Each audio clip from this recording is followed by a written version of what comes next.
Welcome back. సరిహద్దు గ్రామాలంటే ఇప్పుడు ఇంత ఉద్రిక్తంగా ఉంటాయని మనం చూస్తున్నాం. కానీ అక్కడ ఎప్పుడు ఇదే పరిస్థితి ఉంటుందంటే నమ్మగలరా? కానీ ఇది నిజం. పాకిస్తాన్ సరిహద్దుల్లో ఉన్న పాపానికి ఇక్కడ నివాసం ఉండే లక్షలాది మంది నిత్యం ప్రాణభయంతో నరకాన్ని అనుభవిస్తూనే ఉన్నారు. భారత సేనలు అడుగుపెట్టాక కాస్తంత భరోసాగా సురక్షిత ప్రాంతాలకు తరలి వెళుతున్నారు. ఈ ప్రక్రియలో కూడా భాగస్వామి అయింది ఎన్టీవీ. గడిచిన వారం రోజులుగా సరిహద్దు గ్రామాల్లో చాలా ఉద్రిక్త పరిస్థితులు నెలకొన్నాయి. ఇప్పుడు మొత్తంగా చెప్పాలంటే దేశ విభజన నాటి పరిస్థితులు ఇండో-పాక్ సరిహద్దుల్లో ఉన్నాయి.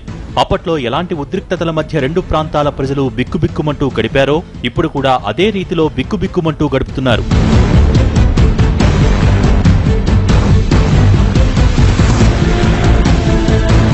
వేల కిలోమీటర్ల సరిహద్దు.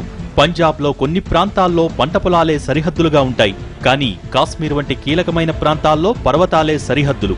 అందులో ఏమాత్రం కాలు మోపినా ప్రాణం పోక తప్పదు. నిజానికి ఈ యుద్ధ వాతావరణం ఎప్పుడూ ఈ జిల్లాల్లో నిత్యం అలవాటే. రెండు దేశాల మధ్య ఉన్న సరిహద్దు గ్రామాల మధ్య రాకపోకలు, వర్తక వాణిజ్యాలు కామన్ గానే జరుగుతుంటాయి. అయితే ఇవన్నీ ఎప్పుడూ ఇలాగే ఉంటాయనుకుంటే పొరపాటే. కొన్నిసార్లు ఇవే కొందరి ప్రాణాల మీదకు తెస్తుంటాయి.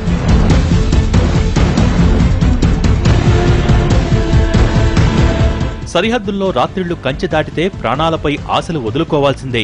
ఇలాగే ఓ 25 ఏళ్ల కిందట ఓ అర్ధరాత్రి తాగిన మత్తులో సరిహద్దులు దాటినందుకు ఓ భారతీయ యువకుడు పాకిస్తాన్ జైల్లో దశాబ్దాలకు పైగా మగ్గాడు. నిత్యం చావు ఎప్పుడు వస్తుందో తెలియక బిక్కుబిక్కుమంటూ క్షణమొక యుగంలా గడిపాడు. అతనే సరబ్జిత్.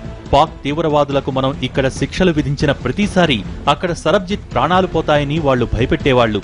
సరబ్జిత్ను రా ఏజెంట్గా ఆరోపించిన పాక్ దశాబ్దాలుగా అతన్ని చంపేస్తామని భయపెట్టి మనపై పగ సాధించింది.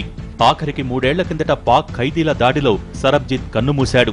సరిహద్దు గ్రామాల్లో ప్రజల అనిశ్చిత జీవితాలకు సరబ్జిత్ ఒక ప్రత్యక్ష ఉదాహరణ. ఇలాంటి వాస్తవాలను వెలికి తెచ్చేందుకు ఎన్టీవీ బృందం సరిహద్దు గ్రామాల్లో పర్యటించింది.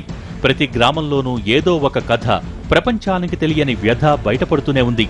खत्म क्या करना चाहिए, तो रोजगारी का जो झंझट खत्म होना चाहिए. एक दिन की बात थोड़ी है, दिन का पता नहीं, रात का पता नहीं. जब वो चाहते हैं ये ऐसा मतलब माहौल बना देते हैं. वो जो हमारे रियासी ठिकाने उन पे बम डालते हैं, जो कोई अच्छी बात थोड़ी है. ना तो हमारे बच्चे कोई किसी जगह पे पहुंच सकते हैं, ना कोई जो बुजुर्ग वगैरह यहाँ पे उनके लिए इतनी మొత్తంగా ప్రజలే కాదు, దేశాన్ని కాపాడుతున్న సైనికులకు ఇక్కడ నిత్యం యుద్ధమే. సరిహద్దుల్లో కాపలా కాయటం అంటే అది ప్రాణాలతో చెలగాటమే. అందున పాకిస్తాన్ సరిహద్దుల్లో గస్తీ కాయాలంటే ఎంతో శ్రమపడాలి. కానీ దేశం కోసం తమ ప్రాణాలు కూడా అర్పించడానికి సిద్ధపడ్డ వందలాది మంది సైనికులు సదా ఇక్కడ విధులు నిర్వర్తిస్తున్నారు. ఇప్పుడు రెండు దేశాల సరిహద్దుల్లో అత్యంత ఉద్రిక్త పరిస్థితులు నెలకొన్నాయి. యుద్ధం ఏ క్షణంలోనైనా రావచ్చన్న ఆదేశాలు ఇక్కడి సైనికుల్ని మరింత అప్రమత్తం చేశాయి. ఇక మరింత మంది అదనపు బలగాలు కూడా భారీగా సరిహద్దుల్లో మోహరించారు. వీరంతా కథనోత్సాహంతో పాక్ పీచమండచటానికి ఉవ్విళ్లూరుతున్నారు. ఇలా సరిహద్దుల్లో ఉన్న యథార్థ పరిస్థితుల్ని, కన్నీటి గాథల్ని, సైనికుల కథనోత్సాహాన్ని ప్రపంచానికి అందిస్తోంది ఎన్టీవీ. పాక్ మీద సర్జికల్ దాడుల వార్తలు తెలియగానే అప్రమత్తమైన ఎన్టీవీ హుటాహుటిన సరిహద్దుల్లో ఉన్న ఈ యుద్ధభూమిలోకి అడుగుపెట్టింది. అక్కడి నుంచి ప్రతి గ్రామాన్ని, సైనిక స్థావరాల్ని దాటుతూ యథార్థాలను ప్రపంచానికి ప్రసారం చేస్తోంది. तो होता है, लेकिन यहाँ हम अपने जवानों के साथ एक परिवार की तरह ही रहते हैं और देश की सेवा करते हैं. हम यहाँ पे पेट्रोलिंग करते हैं और ड्यूटी करते हैं. हमारे पास इक्विपमेंट होते हैं जिससे हम आगे का एरिया सर्चिंग करते हैं, और हम फेंसिंग के साथ साथ पेट्रोलिंग करके भी हमारा एरिया सर्च करते हैं. होता है तो उसकी हम निगरानी रखते हैं और आगे हम सूचना देते हैं. उसी प्रकार की हम कार्रवाई करते हैं जिस प्रकार हमें बताया गया है. భరతమాత రక్షణలో తమ ప్రాణాలను సైతం లెక్క చేయకుండా విధి నిర్వహణలో కథనోత్సాహంతో సిద్ధంగా ఉన్న ప్రతి సైనికుడికి ఎన్టీవీ చేస్తోంది సెల్యూట్.